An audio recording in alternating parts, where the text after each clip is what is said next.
Dear brothers and sisters, Allah Azza wa Jal tells us in Surah An-Nisa, أَيْنَمَا تَكُونُوا يُدْرِككُمُ الْمَوْتِ وَلَوْ كُنْتُمْ فِي بُرُوجٍ مُشَيَّدَةٍ.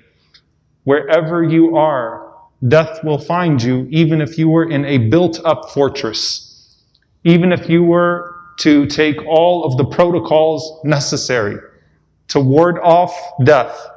Even if you were to be the healthiest person in the world. Even if you drove the safest car in the world.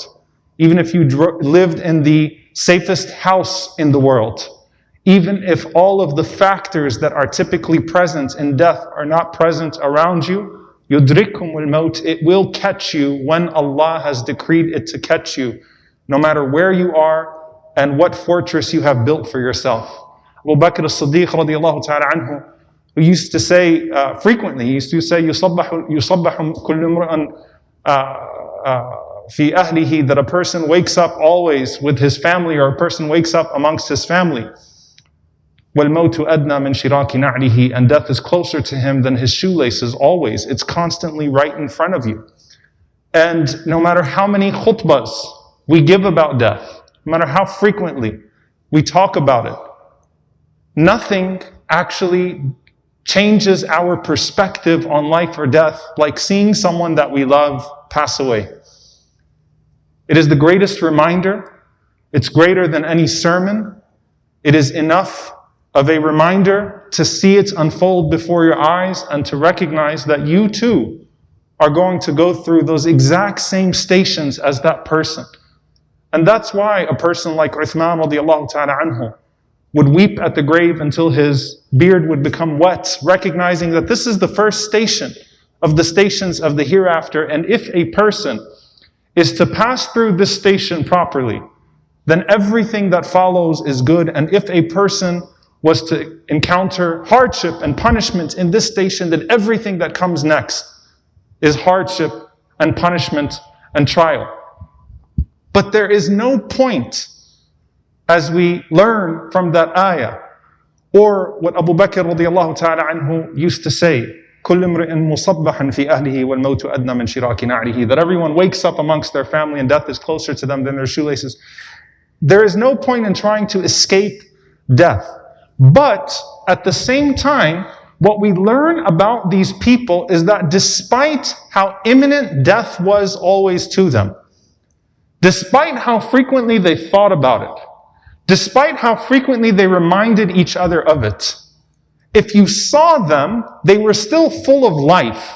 Not the type of life of vanity or partying or emptiness or superficiality, but full of purpose.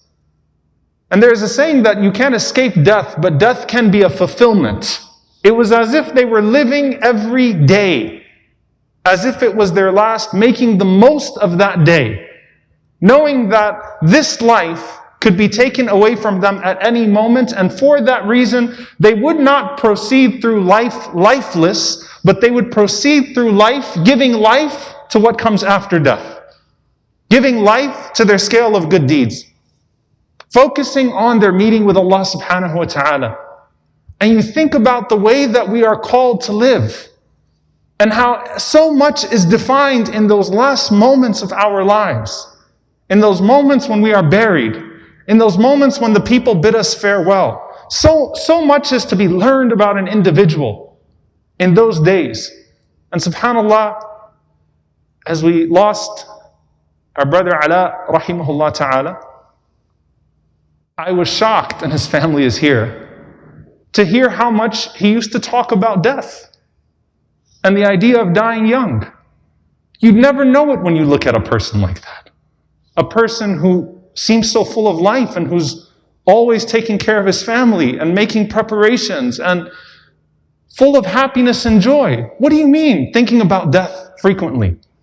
But it wasn't a paralyzing type of thought of death. It's the type of thought about death that makes you prepare, that makes you ready, that makes you want to do everything right by Allah subhanahu wa ta'ala and the people around you, so that when that moment comes, which you don't know when it will come, everything would have lined up properly. everything would have been in perfect alignment at that point. Now, obviously, everyone's record is with Allah subhanahu wa ta'ala. نَحْسَبُهُ مِنَ الصَّالِحِينَ. We see him as being one of the righteous, and Allah subhanahu wa ta'ala knows best, and we ask Allah subhanahu wa ta'ala with our husn al-dhan in Allah azza wa jal, our good expectation of Allah, that He take care of Ala rahimahullah ta'ala, that He grant him shahada, and that He take care of Hafid Rayhan, who passed away this morning on this day of Jum'ah due to a drowning accident.